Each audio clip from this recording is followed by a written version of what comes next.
నమస్తే అన్న. నమస్తే అన్న. అన్న, ఇప్పుడు ఈ రోజు రిలీజ్ అయినటువంటి సరస్వతి మూవీ ట్రైలర్ గురించి మీ అభిప్రాయం ఏంటి? చూసుకున్నట్లయితే వరలక్ష్మి శరత్ కుమార్ గారు ఒక మల్టీ టాలెంటెడ్ అని చెప్పుకోవాలండి. ఎందుకంటే ఆమె ఓన్గా ఆమె ఫ్యామిలీ బ్యాక్గ్రౌండ్ ఉన్నా కూడా ఎక్కడ దాన్ని యూటిలైజ్ చేసుకోకుండా తన స్వశక్తితో ముందుకు వస్తున్నటువంటి ఒక మహిళ అన్నమాట. కూడా చాలా సూపర్ యాక్టింగ్ చేస్తుంది. ఎందుకంటే ఇట్లాంటి యూనిక్గా చేసేటువంటి పర్సన్స్ చాలా తక్కువ ఉంటారు. శరత్ కుమార్ గారి వారసత్వంలో వచ్చినటువంటి వరలక్ష్మి శరత్ కుమార్ గారు చాలా అద్భుతమైనటువంటి సినిమాలు చేసింది గతంలో.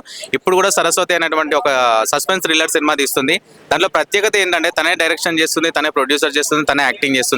చాలా అద్భుతంగా ఉంది ట్రైలర్ మాత్రం. చూసుకున్నట్లయితే ఏ సినిమా చేసినా కూడా ఒక యూనిక్ థీమ్ ని తీసుకొని వస్తుంది. ఇంతకుముందు చూసుకుంటే బాలయ్య గారికి చెల్లగా చేసినటువంటి సినిమా ఎంత అద్భుతంగా వెళ్ళిపోయిందండి ఆవిడ యాక్టింగ్. అలాగే తను ఏది ఎంచుకున్నా కూడా చాలా అద్భుతమైనటువంటి క్యారెక్టర్లు ఎంచుకుంటుంది. ఈ సినిమా కూడా చాలా అద్భుతంగా ఉంటుందని చెప్పేసి నేను అనుకుంటున్నాను. తన యొక్క టాలెంట్ ని తను ప్రూవ్ చేసుకోవడానికి ఇలాంటి డైరెక్షన్ డిపార్ట్మెంట్ లో కూడా రావడం జరిగింది. సో ఏ విధంగా ఉంటుంది అనేది సినిమా వచ్చిన తర్వాత చూసి చెప్తాం మనం. కానీ ఆమె ఏది చేసినా కూడా ఒక మైలు రాయాలని చెప్పుకోవాలండి, అంతే.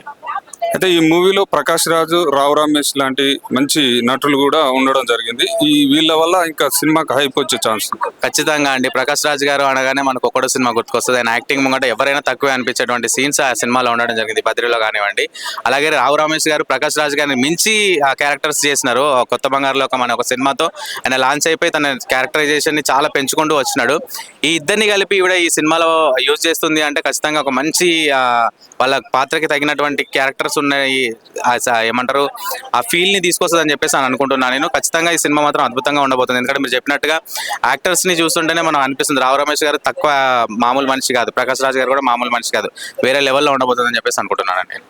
అయితే వరలక్ష్మి గారు ఈ ట్రైలర్ లాస్ట్ లో ఒక డైలాగ్ చెప్తుంది, అందరు ఆడపిల్లలు సరస్వతి లాగానే ఉండరు, అవసరమైతే ఖాళీ లాగా మారుతారు అనేసి క్లోజ్ అవుతుంది ట్రైలర్.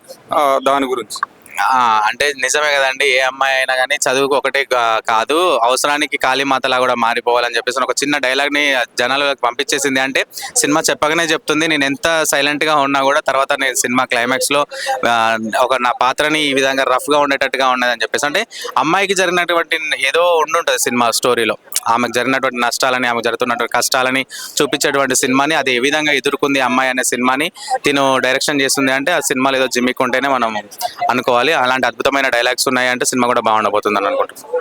థ్యాంక్ యూ అన్న.